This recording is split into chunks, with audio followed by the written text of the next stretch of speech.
দর্শকদের মন ধারাবাহিকের গল্পের প্রতি তখনই আকৃষ্ট হয় যদি সেই গল্প এক সামাজিক বাস্তব প্রেক্ষাপটে তৈরি হয়ে থাকে, আর না হলে সেই গল্পে এমন রসবোধ থাকতে হবে যা দর্শকদের আবেগ ও অনুভূতিকে স্পর্শ করবে। তবে স্টার জলসার গৃহপ্রবেশ ধারাবাহিক এই দুটি বিষয়ের দিকেই যথেষ্ট খেয়াল রেখেছিল। গল্পে এক গ্রামের ছাপোষা ঘরের মেয়ের বিদেশের মাটিতে লড়াই করে বেঁচে থাকার গল্পই তুলে ধরা হচ্ছিল। এই ধারাবাহিক শুরু থেকেই দর্শকদের মনে এক বিশেষ জায়গা তৈরি করে নিয়েছিল। প্রতি সপ্তাহে টিআরপি লিস্টেও এই ধারাবাহিক বেশ ভালো ফলাফল করছিল। মাঝে মধ্যে গৃহপ্রবেশের গল্পের মোড় ঘোরানো পর্বও বেশ বিনোদন যোগাচ্ছিল দর্শকদের মনে। কিন্তু এত মসৃণ গল্পের প্লট হলে তো একটা সময় পরে দর্শকদের মনে একঘেয়েমি এসে যাবে। তাই এবারে এক নতুন চমক নিয়ে দর্শকদের ঘরে ফিরছে এই ধারাবাহিকের গল্প।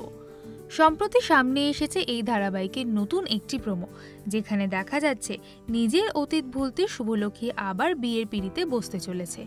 শ্বশুর বাড়ির সকলের ইচ্ছেতেই তার এই সিদ্ধান্ত।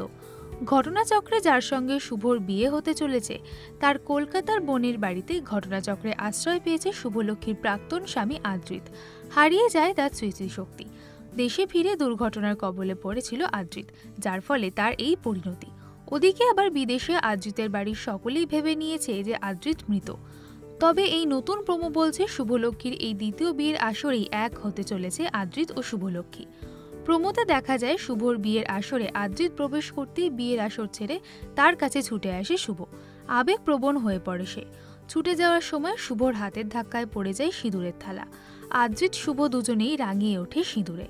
কিন্তু এত সবের পরেও কি ফিরবে আদ্রিতের স্মৃতি? জানতে চোখ রাখুন স্টার জলসার পর্দায়। আর এরকমই আরও অনেক ভিডিও দেখার জন্য নজর রাখুন আমাদের চ্যানেলে ও পাশে থাকা বেল আইকনটি ক্লিক করতে ভুলবেন না।